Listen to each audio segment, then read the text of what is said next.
അതിന് ശേഷം വീണ്ടും അപ്പോൾ ആ സമയത്ത് ഇതുപോലെ എനിക്ക് തോന്നുന്നു ബിഗ് ബോസിൽ വന്ന ആ സമയത്ത് ലൈവിനകത്ത് കുറേ ഉണ്ട് വീഡിയോ. അതും ആരെങ്കിലുമൊക്കെ എടുത്ത് ഇത്രയും ക്ലിപ്പുകൾ എടുത്തിരുന്നുകൊണ്ട് അതും കൂടെ കൊടുത്ത് ഇടുകയാണെന്നെങ്കിൽ കുറച്ച് ഉപകാരമായിരുന്നേനെ.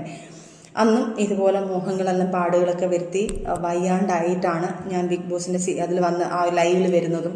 അപ്പോൾ എല്ലാവരും ലൈവിൽ തന്നെ ചോദിക്കുന്നുണ്ട് ഫിറോസ് അടിച്ചതാണോ എന്താണെന്നൊക്കെ ചോദിക്കുന്നുണ്ട്. അപ്പം ഞാൻ വല്ല മറിഞ്ഞ് വീണതാ, സ്റ്റെപ്പിൽ നിന്ന് മറിഞ്ഞ് വീണതാന്നൊക്കെ പറയുന്നു. അങ്ങനെ പ്രശ്നങ്ങൾ രൂക്ഷമാക്കിക്കൊണ്ടിരിക്കുക. കാരണം എനിക്ക് അതിനകത്ത് മെയിൻ രൂക്ഷമാകാൻ കാരണം ഞാനിത് വേണ്ട എന്ന് പൂർണ്ണമായിട്ട് വെക്കാൻ കാരണം ബിഗ് ബോസിൽ നിന്ന് വരുന്ന സമയത്ത് നമുക്കൊക്കെ അറിയാം, ബിഗ് ബോസിൽ പോയ ആൾക്കാർക്കറിയാം, നമ്മളൊരു മൂന്നാഴ്ചത്തെ പേയ്മെൻറ്റ് ആദ്യമേ നമ്മൾ അക്കൗണ്ടിൽ വീഴും. അപ്പം ഞാൻ എൻ്റെ അക്കൗണ്ട് എടുത്ത് എൻ്റെ ഉമ്മയുടെ കൈ കൊടുത്തിട്ടാണ് പോയത്. കാരണം ചിലവിന് എന്തെങ്കിലും കൊടുക്കട്ടെ. ആ സമയത്ത് ഞാൻ കുറച്ച് സ്ട്രോങ് ആയി വന്നു. ഞാൻ കുറച്ച് എൻ്റെ ഉമ്മയുടെ ചിലവിന്, പിള്ളേർക്ക് ചിലവിന് കൊടുക്കാൻ വേണ്ടി കൊടുക്കും കാര്യങ്ങളെല്ലാം ചെയ്യുന്നുണ്ട്. അങ്ങനെ ഞാൻ എൻ്റെ ATM എടുത്ത് ഉമ്മയുടെ കൈ കൊടുത്തിട്ടാണ് പോകുന്നത്.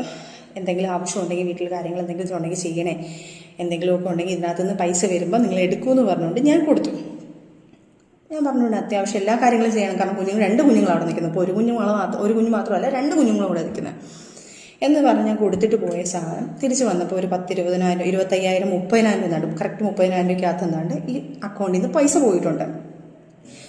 അത് തക്കതായ കറക്റ്റ് തെളിവ് എൻ്റെ വീട്ടുകാർ പറയുന്നുമുണ്ട്. ബിഗ് ബോസിൽ നിന്ന സമയത്ത് ഞങ്ങൾക്ക് ഡ്രസ്സ് അയച്ചു തരണമെന്ന് പറഞ്ഞു. ഇവർക്ക് ആ സമയത്ത് കൊളാബും കാര്യങ്ങളും അങ്ങനെ ഒന്നും അറിയത്തില്ല, എവിടെ നിന്ന് എടുക്കണമെന്നും അറിയത്തില്ല, എന്ത് ചെയ്യണമെന്ന് പറഞ്ഞു. പെട്ടെന്ന് ഒരു ഡ്രസ്സ് ഞങ്ങൾ കൊണ്ടുപോയത് ഞങ്ങൾക്ക് ഇന്ന ഫംഗ്ഷൻ ഇടണമെന്ന് പറഞ്ഞപ്പോൾ ഇവർ തന്നെ ഏതൊക്കെയോ കടയിൽ നിന്ന് പോയി സാധനങ്ങൾ മേടിച്ചു. കാരണം അവിടെ നിൽക്കുകയല്ലേ, പൈസ കൊടുക്കുന്നത് ഇതിനകത്ത് മത്സരിക്കും. ഞാൻ പറഞ്ഞു എന്ത് ആവശ്യമുണ്ടെങ്കിലും ഇതിനകത്ത് എടുത്തോളം പറഞ്ഞു. അപ്പോൾ എൻ്റെ അക്കൗണ്ടിൽ നിന്ന് ഒരു 30,000 രൂപ ചിലവിനായിട്ട് ഒരു 10,000, 15 രൂപ പോയിട്ടുണ്ട്. ഡ്രസ്സിനും കുറച്ച് പൈസ എടുത്തിട്ടുണ്ട്. അതും പറഞ്ഞ് ഫിറോസ് അങ്ങ് ടോർച്ചറിങ് തുടങ്ങി. നിൻ്റെ വീട്ടുകാരെടുത്ത് നശിപ്പിച്ചു, നിൻ്റെ വീട്ടുകാർക്ക്, നിൻ്റെ മൂക്ക് മറ്റേത് മറിച്ചതെന്ന് പറഞ്ഞ് എനിക്ക് ടോർച്ചറിങ് തരാൻ തുടങ്ങി. എന്നിട്ടും ഞാനിതെല്ലാം കഴിഞ്ഞ് ഞാൻ ഈ പൈസയൊക്കെ കൊടുത്തു. ഈ സമയത്തും നമുക്ക് മെൻ്റലി കുറച്ച് ഞങ്ങൾ ഭയങ്കര പ്രശ്നമാണ്. ഞങ്ങൾ തമ്മിൽ പിരിഞ്ഞു നിൽക്കുന്നു. പോട്ടെ, ഞാൻ അവിടുത്തെ കുഞ്ഞിന് വേണ്ടി പിന്നെയും സഹിക്കാം. പ്രോഗ്രാം വരുന്നു, ഞാൻ സീരിയലിൽ ചേർന്നു. സീരിയലിൽ കയറുമ്പോൾ എൻ്റെ കൂടെ വർക്ക് ചെയ്യുന്ന ആൾക്കാർ സീരിയലിൽ തന്നെ ഇപ്പം സീരിയലിൽ എൻ്റെ കൂടെ നിൽക്കുന്ന ടീമിനെല്ലാം മനസ്സിലാവും. ഇഷ്ടം മാത്രമല്ല പ്രണയവർണ്ണം എന്നുള്ള പറഞ്ഞ സീരിയൽ അവരുടെ എല്ലാവർക്കും അറിയാം, അവർക്കൊക്കെ അറിയാം. ഈ പുള്ളിക്കാരൻ വന്ന് എൻ്റെ കൂടെ ഇരിക്കും. സംശയമാണ് പുള്ളിക്കാരൻ ചെയ്യുന്നതോ പോരട്ടെ, എന്നെ സംശയമാണ്. ഓക്കെ, കുഴപ്പമില്ല, എനിക്ക് ഭയങ്കര സന്തോഷം. അപ്പോൾ ഞാൻ പറയും ലിക്ക എന്നെ ഭയങ്കര കാര്യം അതുകൊണ്ടാണ് എൻ്റെ കൂടെ വന്നിരുന്നു. അവിടെ ഇരുന്ന് ഞങ്ങളുടെ കൂടെ അപ്പോഴും എനിക്ക് നാണക്കേട, പുള്ളി ഒരു ആർട്ടിസ്റ്റ് അല്ലേ, ഇവിടെ വന്ന് നിൽക്കുമ്പോഴത്തേക്ക് പുള്ളിയല്ലേ അളക്കുന്നത്. അങ്ങനെ കുറച്ച് സംസാരങ്ങൾ അവിടെ നടന്നപ്പോൾ ഞാൻ പറയുമ്പോൾ പുള്ളി പറയും, നീ അവനോട് മറ്റോനുണ്ടാക്കാൻ വേണ്ടിയിട്ടില്ലേ, നീ ഇവനോട് ഇതുണ്ടാക്കാൻ വേണ്ടിയിട്ടില്ലേ, അങ്ങനെ നീ ഉണ്ടാക്കണ്ട. അപ്പം ഞാൻ പറയും, ഞാനല്ല ഫിറോസ്ക്ക് ഇതൊന്നും ചെയ്തിട്ടുള്ളത്, നിങ്ങളാണ് ഇതെല്ലാം ചെയ്തിട്ടുള്ളത്, നിങ്ങൾ എന്നെ തലയിലാക്കരുതെന്ന് പറഞ്ഞു അവിടുന്ന് വഴക്കിൽ തുടങ്ങി. പിന്നെ ഞാൻ എൻ്റെ വീട്ടിൽ ഈ കാര്യങ്ങളൊക്കെ പറഞ്ഞു. എനിക്ക് സമാധാനമില്ല. അങ്ങനെ ലാസ്റ്റ് നമ്മൾ ഡിവോഴ്സിലാവാന്നുള്ള തീരുമാനമെത്തി. അങ്ങനെ നമ്മൾ പിരിഞ്ഞു നിന്നു. ഇതിൻ്റെ ഇടയ്ക്ക് ഞാൻ ഇവനെ പിരിഞ്ഞ് ഞങ്ങൾ മാറി നിന്ന സമയത്ത് എൻ്റെ കൂടെ വർക്ക് ചെയ്യുന്ന ക്രൂവിനെ വിളിച്ചിട്ട് ഇവൻ പറയുന്നു, നീ അവനോട് പച്ചയ്ക്ക് പറയാൻ പറ്റാത്ത വാക്കുകൾ അവനെക്കുറിച്ച് പറഞ്ഞിട്ടുള്ളത്, നീ അവൻ്റെ കൂടെ കിടക്കുകയല്ലേടി, നീ അവരെ വിളിച്ചിട്ട് പല ആൾക്കാരും എന്നെ വിളിച്ചിട്ട് എനിക്ക് പല വർക്കുകൾ പോലും പോയിട്ടുണ്ട്. കാരണം ഇതെനിക്ക് പുറത്ത് പറയാൻ പറ്റാതെ, കാരണം പറഞ്ഞു കഴിഞ്ഞാൽ അവരും പേടിച്ചിട്ട് ആൾക്കാർ എന്തെങ്കിലുമൊക്കെ വിചാരിച്ച് ലാസ്റ്റ് എനിക്ക് വർക്ക് തന്നില്ല എന്ന് പറഞ്ഞാൽ ഞാനിത് ആർക്കും പറയത്തില്ല.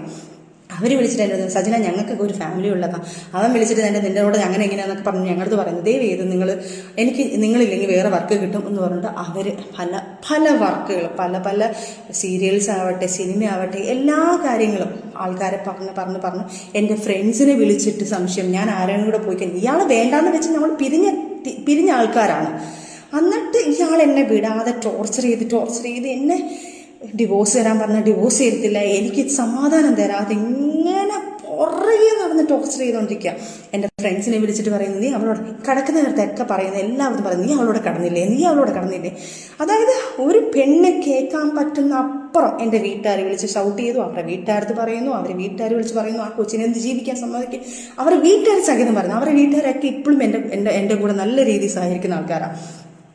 ഇതെല്ലാം സഹിച്ച് ഇതെല്ലാം ഞാൻ കഴിഞ്ഞതിന് ശേഷം എൻ്റെ ലൈഫിൽ ഞാൻ സഖി കെട്ടിട്ടാണ് ഞാൻ വീഡിയോ ചെയ്യാൻ വേണ്ടി പോകുന്നത്. നിങ്ങളുടെ ഇനിയുള്ളൊരു ചോദ്യം ഞാൻ ചോദിക്കാം, എൻ്റെ കയ്യിലാണ് ഒരു തെറ്റെങ്കിൽ 5 വർഷമായി ഞങ്ങൾ പിരിഞ്ഞ് ജീവിക്കാം. ബിഗ് ബോസിന് ശേഷം ഒരു 6-7 മാസം കഴിഞ്ഞപ്പോൾ തന്നെ ഞങ്ങൾ പിരിഞ്ഞ് ജീവിക്കാൻ തുടങ്ങിയ ആൾക്കാരാണ്. ഞാനൊരു വിൻഡോവിനകത്ത് വന്ന് പറഞ്ഞു, ഒരു ഇയറിനെ കുറിച്ച് പറഞ്ഞു. എന്തോ ഞങ്ങൾ പിരിഞ്ഞിട്ടുണ്ടായിരുന്നു എന്നുള്ളത്. അത് 2.5 വർഷം കഴിഞ്ഞിട്ടേ ഉള്ളൂ, 2.5 വർഷമായിട്ടേ ഉള്ളൂ അത് ആ വീഡിയോ വന്നിട്ട്. അതിനകത്ത് ഞാൻ വ്യക്തമായിട്ട് പറയുന്നുണ്ട്, ആ വീഡിയോ ക്ലിപ്പും കൂടെ നിങ്ങൾ ദയവ് ചെയ്തിടണം. ഞങ്ങൾ കുറേ നാളുകളായിട്ട് ഞങ്ങൾ പിരിഞ്ഞ് ജീവിക്കുകയാണ്. ഞങ്ങളിപ്പം അത് പക്ഷേ പൂച്ചം സംസാരിക്കാൻ തുടങ്ങി, ആൾക്കാർ പറയാൻ തുടങ്ങി ഞങ്ങൾ ഡിവോഴ്സ് ആണെന്ന് പറയാൻ തുടങ്ങി. അത് വേറൊരു രീതിയിലോട്ട് ആവാതിരിക്കാൻ വേണ്ടി ഞാനിപ്പം മീഡിയയിൽ വന്ന് പറഞ്ഞു. ഞാനാണ് ആദ്യമായിട്ടൊരു മീഡിയയിൽ വന്ന് സംസാരിക്കുന്നത്. ഈ പറയുന്ന തെറ്റ് എൻ്റെ കയ്യിലാണെങ്കിൽ ഒരു കോമൺ സെൻസ് നിങ്ങൾ ചിന്തിച്ചാൽ മതി. ആ സമയത്ത് ഈ പറയുന്ന ആൾ എൻ്റെ കൂടെ ഉണ്ടെങ്കിൽ, ഞാൻ അതിന് വേണ്ടിയിട്ടാണ് ഈ വീഡിയോ ചെയ്യുന്നുണ്ടെങ്കിൽ, തൊട്ടുപുറകെ ഇയാൾക്ക് അറിയാവുന്ന കാര്യമല്ലേ, ഇയാൾ വെച്ചേക്കുമോ, ഇയാൾ ഇതെല്ലാം വന്ന് വിളിച്ച് പറയത്തില്ല ഇയാൾ. എനിക്ക് അങ്ങനെ ഒരു സാധനം ആ പുള്ളി എനിക്കിനി തെളിയിക്കാൻ എനിക്ക് ആകെപ്പാട് എൻ്റെ ഒരു കൂട്ടുകാരിയുടെ മെസ്സേജുകൾ മാത്രമേ ഉള്ളൂ. ഞാനും പുള്ളിയായിട്ട് നമ്മളിപ്പോൾ പൊങ്ങച്ചത്തോടെ പറയും, ഈ പുള്ളിക്കാരനെ ഇത്ര വർഷമായിട്ട് എനിക്ക് പരിചയമാണ്, ഇത്ര വർഷമാണ്, അങ്ങനെ പറഞ്ഞ് പോയിട്ടുണ്ടായിരിക്കും. ഞാൻ 4 വർഷമോ 5 വർഷമോ 10 വർഷമോ എന്നൊക്കെ ഞാൻ പറഞ്ഞിട്ടുണ്ടായിരിക്കാം. 10 വർഷമൊന്നും ഞാൻ പറഞ്ഞിട്ടില്ല. ഇനിയിപ്പോൾ അത് പിടിച്ചുകൊണ്ട് ആൾക്കാരുടെ അടുത്ത് പറയല്ലേ ദേവിയത്. ഇതിനകത്ത് പറയുമ്പോൾ പേടിയാണ് സത്യം പറഞ്ഞാൽ. 4 വർഷത്തെ പരിചയം എന്ന് പറഞ്ഞു കാണുമായിരിക്കും. ആ സാധനം ഞാൻ തെളിവ് കാണിക്കാം. ഒറ്റ എന്നൊരു മൂവി സമയത്ത് ഞാൻ ഈ പറഞ്ഞ പുള്ളിയെ ഞാൻ പരിചയപ്പെടുന്നു. ആ സമയത്ത് അതിനകത്ത് ആ സിനിമയിൽ എൻ്റെ ഒരു കൂട്ടുകാരി പാടിയിട്ടുണ്ടായിരുന്നു. ആ പുള്ളിക്കാരിയുടെ ഒരു ഇതിനകത്ത് ഞാൻ കൂടെ പോയ സമയത്ത് ആ സമയത്ത് പുള്ളിക്കാരനെ ഒന്ന് കണ്ടിരുന്നു. ഞാൻ സാറെന്ന് പറഞ്ഞു ഞാൻ നിന്നിട്ടുണ്ട്. അവിടെ ഞങ്ങൾ 2 പേരും കൂടെ നിന്ന് പുള്ളിക്കാരി പാട്ട് പറഞ്ഞ് ഞാൻ മിണ്ടിയിട്ട് പോലുമില്ല പുള്ളിക്കാരനടുത്ത്. അവിടെ നിന്ന് ഇറങ്ങിയപ്പം എന്നെ ആ ഒരു ക്യാരക്ടറിന്, അതായത് ലാസ്റ്റ് സ്കെഡ്യൂൾ ഒരു ആ സിനിമ കാണുന്നവർക്കറിയാം, അവസാന സ്ക്രീനിൽ ഞാനൊരു ഹെയർ ഹോസ്റ്റസ് ആയിട്ട് നമ്മൾ വന്നിട്ടുണ്ട്. അപ്പം ആ ഒരു അതായത് ഇൻഡിഗോടെ അല്ല, ഹെയർ ഇന്ത്യയോ ഹെയർ എക്സ്പ്രസ്സോ അതിൻ്റെ എന്താണ്ടൊരു എയർ ഹോസ്റ്റസ് ആയിട്ട് ചെയ്യാനായിരുന്നു. അപ്പം അതിന് വേണ്ടിയിട്ട് എന്നെ വിളിച്ചപ്പം എന്നെ വിളിക്കുന്നത്, കോൺടാക്ട് ചെയ്യുന്നത് അവൾക്ക് മെസ്സേജായിട്ട്, അവളുടെ കയ്യിൽ ആ സ്ക്രീൻഷോട്ട് ഉണ്ട്. അത് ഞാൻ നിങ്ങൾക്ക്, അവൾ നാട്ടിൽ വരട്ടെ, നാട്ടിൽ വന്ന ഉടനെ അതിൻ്റെ സ്ക്രീൻഷോട്ടും ഡേറ്റും എല്ലാം ഞാൻ കാണിച്ചു തരാം, ആ ഇയർ കാണിച്ചു തരാം. അന്നേരം പുള്ളി ചോദിക്കുന്നു, ആ കൂടെ വന്ന കുട്ടിക്ക് അഭിനയിക്കാൻ താല്പര്യമുണ്ടോ, ഇങ്ങനെ ഉണ്ടെങ്കിൽ ഈ ഒരു ക്യാരക്ടർ ചെയ്യാൻ താല്പര്യമുണ്ടെന്ന് പറയുന്നു. എൻ്റെ നമ്പർ കൊടുക്കുമെന്ന് ചോദിക്കുന്നു. അപ്പം ഞാൻ പറയും, എടി നീ കൊടുത്ത് അയച്ചേക്ക്, നീ അയക്കും. ഞാൻ അങ്ങനെയാണ്, കാരണം ഇതിൻ്റെ സമയത്ത് ഞാൻ ഡിപ്രഷൻ അടിച്ച് കുറേ പ്രശ്നങ്ങളിൽ നിൽക്കുകയാണ് ഞാൻ. അപ്പം ഞാൻ നീ കൊടുത്തേക്കെന്ന് പറയുന്നു. അവളാണ് ഈ നമ്പർ കൊടുക്കുന്നതും. ആ സിനിമയുടെ സമയത്താണ് ഞാൻ പുള്ളിയെടുത്തൊന്ന് സാറിന് വിളിച്ച് സംസാരിക്കുന്നത്. അതിനുശേഷം ലൈഫിലുണ്ടായ പ്രശ്നങ്ങളോട് നല്ല ഫ്രണ്ട്ഷിപ്പായി. ആ സാധനമാണ് ഈ 4 വർഷം മുന്നേ 10 വർഷം മുന്നേ ഞാൻ എൻ്റെ ജീവിതം തകരാൻ ഈ പുള്ളി കാരണമാണെന്നുള്ള സാധനം സ്ക്രിപ്റ്റഡ് ഉണ്ടാക്കിയത്. എനിക്ക് വയ്യ, ദയവ് ചെയ്ത് ഈ പ്രശ്നങ്ങളും കൂടെ ആ മനുഷ്യൻ, നമ്മളൊരു ഹെൽപ്പ് ചെയ്യുന്ന ഒരു മനുഷ്യൻ, നമ്മൾ ഒരു ബാക്ക് ബോണായിട്ട് നിൽക്കുന്ന ഒരാളിനെ വലിച്ച് കീറി കൊന്ന് ഇത്രയും ഒരു നികിഷ്ടമാക്കി വെച്ചത്, പ്ലീസ് അങ്ങനെയുള്ള കാര്യങ്ങൾ പറയരുത്. ശരിയാ, എൻ്റെ കയ്യിൽ നിന്ന് കുറേ തെറ്റുകൾ പറ്റിയിട്ടുണ്ട്. ഞാൻ തെറ്റ് പറ്റിയിട്ടില്ലെന്ന് പറയുന്നില്ല. ഞാനും ഒരു വീഡിയോ ഒക്കെ ഇട്ട് നമ്മൾ കുറച്ച് സാധനങ്ങളൊക്കെ ഇട്ടതിൽ അതിനാണ് ഇത് വിവാദമായെന്ന് പറയുന്നു. പക്ഷേ അതിനു മുന്നേ എന്നെ ഇതിങ്ങനെ ഇയാൾ പീഡിപ്പിക്കാൻ തുടങ്ങിയിട്ടുണ്ടല്ലോ. ഈ പീഡനം കുറേ നാൾ കൊണ്ടുണ്ട്. ഓക്കെ, അറ്റ് പ്രസൻറ്റ് ഞാൻ ഇത്രയും സാധനം ചുരുക്കി ഞാനൊരു കംപ്ലൈൻ്റ് ആക്കി. ഇനി പറയാൻ പോകുന്ന കാര്യങ്ങൾ വരെ ഇവൻ നല്ലതാണെങ്കിൽ ഓക്കെ, എന്നെക്കുറിച്ച് പറയാൻ ഞാൻ അങ്ങനെ നടക്കുന്നു, ഞാൻ ഇങ്ങനെ നടക്കുന്നു. ഇവൻ എനിക്ക് ഡിവോഴ്സ് തന്നിട്ടില്ലായിരുന്നു. ഇവൻ ഡിവോഴ്സ് തരാമെന്ന് പറഞ്ഞു. ലാസ്റ്റ് ഞാൻ പറഞ്ഞു, എനിക്ക് ടോർച്ചറിങ് കഴിഞ്ഞിട്ട് ഞാൻ പറഞ്ഞു, എൻ്റെ കൊച്ചിനെ ടോർച്ചർ ചെയ്തതും എൻ്റെ ടോർച്ചർ ചെയ്യുന്നത് ഇതെല്ലാം ഞാനൊരു വീഡിയോ ആക്കി ഞാൻ പുറത്ത് പറയാൻ പോവാം. ഞാൻ പറയാത്തൊരു കാര്യം എൻ്റെ മോനെ ഓർത്ത് മാത്രം. ഇത് കുഞ്ഞുങ്ങൾക്ക് ഭയങ്കര ബാധിക്കും, ഈ കുഞ്ഞുങ്ങൾക്ക് ബാധിക്കും എന്ന് പറഞ്ഞുകൊണ്ടാണ് ഞാൻ ഇത്രയും നാൾ അയാൾക്ക്, കാരണം ഇയാളെക്കുറിച്ചുള്ള കുറ്റങ്ങൾ ഞാൻ വെളിവന്ന് പറയാത്തത്, ഞങ്ങൾ ഈ പിരിഞ്ഞു എന്നുള്ളത് പറയാത്ത കാരണം, ഞങ്ങൾ ഇന്ന കാരണമാണെന്ന് ഞാൻ പറയാത്തൊരു കാരണം, അവനും അവൻ്റെ പപ്പായ നാളെ സ്കൂളിൽ വരുമ്പം അവൻ്റെ പപ്പ കാണാൻ വരുന്നു. അവനോട് ഞാനൊന്നും പറഞ്ഞിട്ടില്ല, എൻ്റെ കുഞ്ഞിന് പപ്പ എന്ന് പറഞ്ഞ ജീവനാ.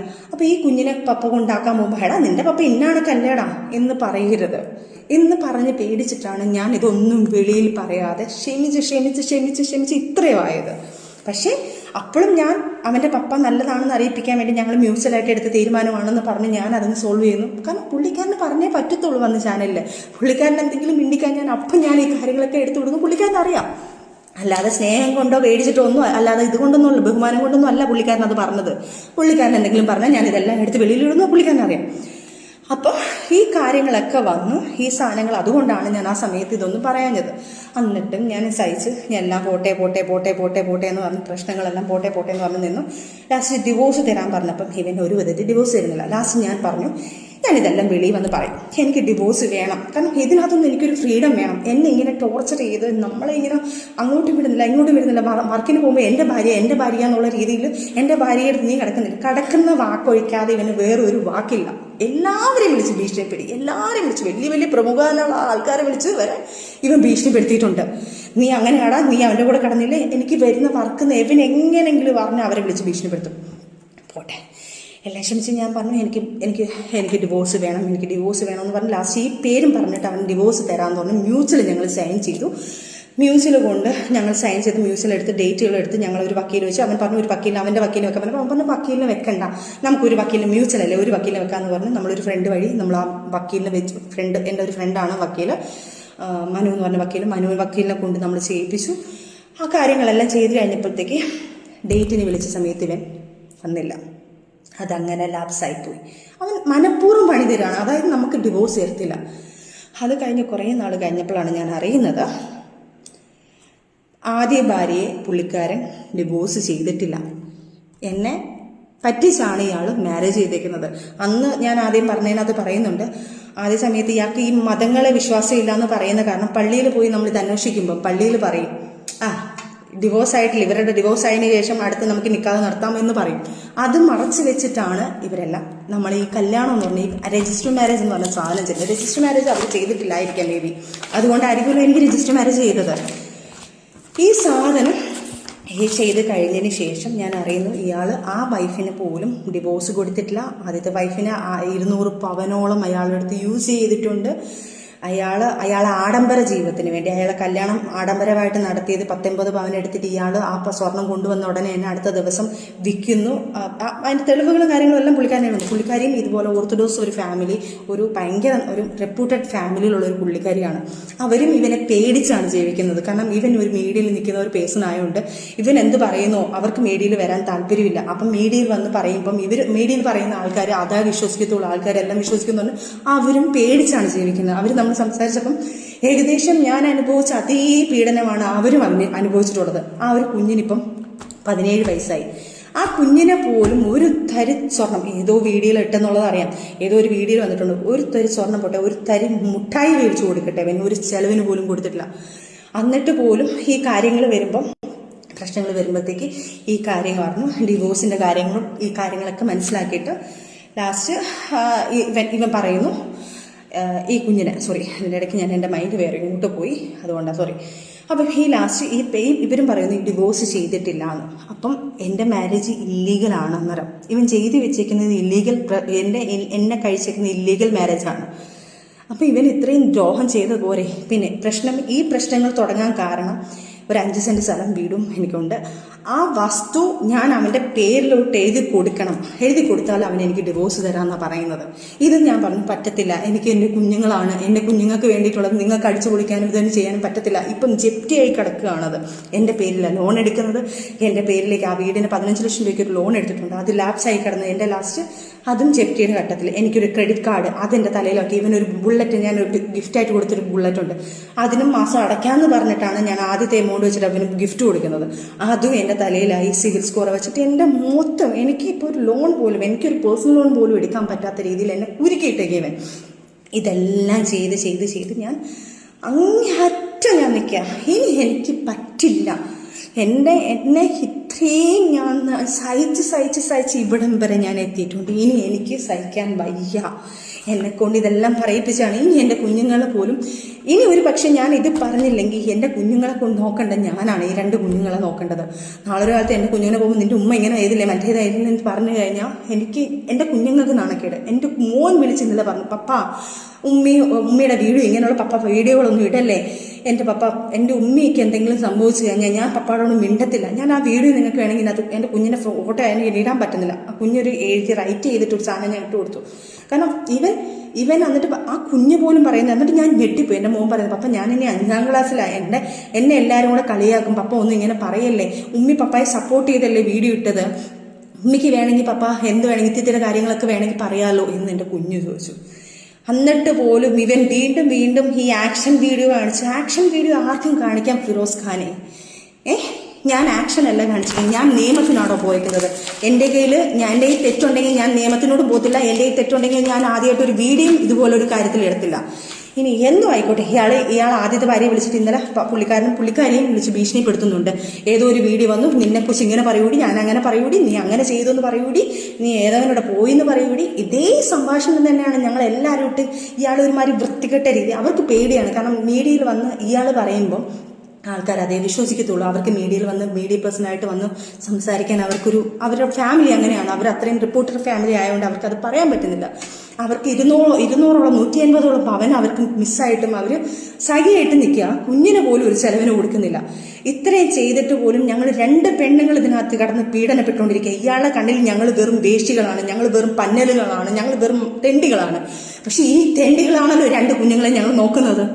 ഞങ്ങൾ കഷ്ടപ്പെട്ടാണ് വളർത്തുന്നത്, ഞങ്ങൾ അധ്വാനിച്ചാണ് നോക്കുന്നത്. ഈ ഞങ്ങളെ കിടന്ന് എന്തിനാണ് ഈ തെണ്ടി ഇങ്ങനെ കിടന്ന് പറഞ്ഞുകൊണ്ടിരിക്കുന്നത്? സഖി കേട്ടിട്ടാണ് ഞാൻ ഇതെല്ലാം പറഞ്ഞു പോകുന്നത്.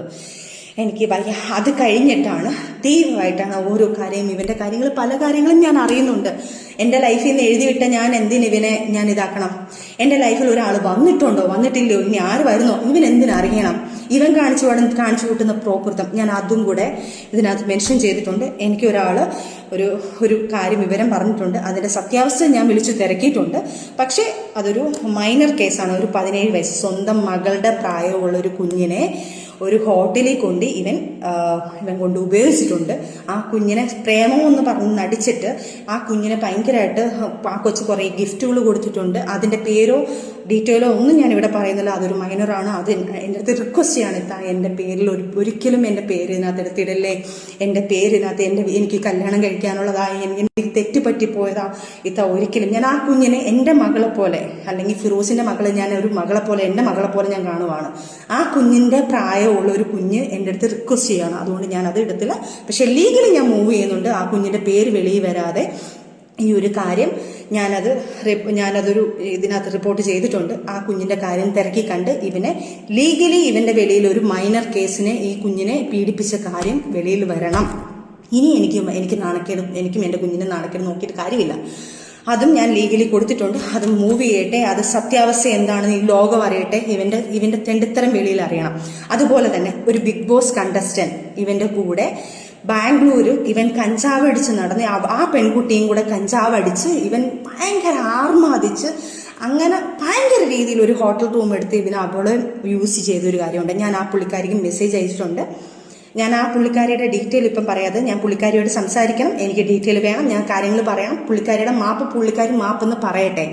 അല്ലെങ്കിൽ എന്നെ വിളിച്ചിട്ടില്ലെങ്കിൽ ആ പുള്ളിക്കാരി ആരാണെന്നും ആ ബിഗ് ബോസ് കണ്ടസ്റ്റന്റ് എന്നറിഞ്ഞ ആരാണെന്നും ഞാൻ ഇനിയും പറയും. അത് ആ പുള്ളിക്കാരിയും കൂടെ ഞാൻ വെളിയിലെടുത്തിട്ടുണ്ട് കരുതി വരും. അതേപോലെ തന്നെ ഒരു ആയുർവേദ ഡോക്ടറുകാരിയെ വിളിച്ചിട്ട് ഈ കൊച്ചിനെ ഇതേപോലെ മാരേജ് എന്നൊക്കെ പറഞ്ഞുകൊണ്ടാണ് ഇയാൾ ഇത് ചെയ്യുന്നത്. മാരേജ് ചെയ്യാം എന്നൊക്കെ പറഞ്ഞ് ഫിസിക്കൽ യൂസ് ചെയ്തതിന് ശേഷം അയാൾ തലയിലായെന്നറിയുമ്പം ഇയാൾ നൈസിന് അവരെയും തേച്ചു. അവരും മാനസികമായിട്ട് ഇപ്പം ദുബായിലെന്താണ്ട. അത് കഴിഞ്ഞ് വേറൊരു പുള്ളിക്കാരി, അങ്ങനെ കുറേ. അതേപോലെ തന്നെ നിങ്ങൾക്കറിയാമെന്ന് പറഞ്ഞിട്ട് ഷിയാസിൻ്റെ ഒരു കേസിൽ ഒരു സംഭവം നടക്കുന്നുണ്ടായിരുന്നല്ലോ ഒരു പുള്ളിക്കാരിയുടെ. ആ പുള്ളിക്കാരിയായിട്ട് ഇയാളും ഭയങ്കര അഫെയർ ആയിരുന്നു. അതും ഞാൻ കണ്ടുപിടിച്ചിട്ടുള്ളതാണ്, ആ കഥയിലുള്ളതാണ് തന്നെയാണ്. ആ പുള്ളിക്കാരി ഇതുപോലെ തന്നെയാണ് ഈ കാര്യങ്ങളൊക്കെ വന്നിട്ടുണ്ട്. അങ്ങനെ ഒരു കിൻഡൽ പെണ്ണുങ്ങളുമായിട്ട് ഇയാൾ ഫിസിക്കൽ റിലേഷൻഷിപ്പിലായി. അയാൾ ചതിച്ചു പോയ ആഫ്റ്റർ ഞങ്ങൾ മാറി നിന്നതിന് ശേഷം ഇപ്പം വരെ ഞങ്ങൾ ഡിവോഴ്സ് ആയിട്ടില്ല. ഡിവോഴ്സ് ആവാനുള്ള കാരണം ഇയാൾ എനിക്ക് ഡിവോഴ്സ് തരുന്നതുമില്ല. ഇപ്പോൾ ഇല്ലീഗൽ മാരേജാണ് ഇയാൾ എന്നെ ചെയ്തേക്കുന്നത്. അതെല്ലാം നിയമങ്ങളായിട്ട് നടക്കട്ടെ ഈ കാര്യങ്ങളെല്ലാം. അപ്പം ഇതുവരെ നടന്ന കാര്യങ്ങൾ, ഈ ബാക്കിയുള്ള കാര്യങ്ങളൊക്കെ ഞാൻ പുറകെ വരുന്നുണ്ട്. ഇയാൾ പല ആൾക്കാരെയും വിളിച്ച് പൈസ ചോദിച്ച് ഭീഷണിപ്പെടുത്തുന്നുണ്ടെന്ന് ഞാൻ അറിയുന്നുണ്ട്. അപ്പം ഭീഷണിയാണ് ഇയാളുള്ളത്. ഇയാൾക്ക് പണത്തിന് വേണ്ടിയിട്ടാണ് ചെയ്തത്. അതേപോലെ തന്നെ ഇയാളുടെ കൂടെ നിൽക്കുന്ന ഒരു മീഡിയക്കാരനാണ്. ആ മീഡിയക്കാരൻ്റെ പേര് ഞാനിപ്പോൾ പറയുന്നില്ല, എൻ്റെ ഇത് വെച്ചിട്ടാണ് ഞാൻ പറയാത്തത്. അയാളുമായിട്ട് ഒരു 6-7 മാസം മുന്നേ ഇത് വെൽ പ്ലാൻഡ് ആണ്. ഇങ്ങനൊരു സംഭവം ക്രിയേറ്റ് ചെയ്തെടുക്കണം, ഇങ്ങനൊരു പ്രശ്നം ഉണ്ടാക്കണം, ഇവരുടെ ഇടയ്ക്ക് പ്രശ്നം ഉണ്ടാകും, ഈ ഒരു സാധനം പൊട്ടിത്തെറിക്കും, ആ സമയത്ത് ഈ സാധനങ്ങൾ ചെയ്യും. ഇവരുടെ കൂടെ നിന്ന ഒരു സുഹൃത്ത് തന്നെയാണ് നമുക്കിതെല്ലാം പറഞ്ഞു തന്നിരിക്കുന്നത്. തെളിവ് സഹിതമാണ് നമുക്കിതെല്ലാം കിട്ടിയിരിക്കുന്നത്. ഇതൊന്നും എന്നെക്കൊണ്ട് എൻ്റെ കയ്യിൽ നിന്ന് പോയതിന് ശേഷം ഉണ്ടായതൊന്നും എനിക്കൊന്നും പ്രശ്നമില്ല. കാരണം അതിനു മുന്നേ എനിക്ക് ഫിറോസിനെ അറിയാം, എന്താണെന്നും എനിക്കറിയാം. അത് എനിക്കൊരു പ്രശ്നമേ അല്ല. പക്ഷേ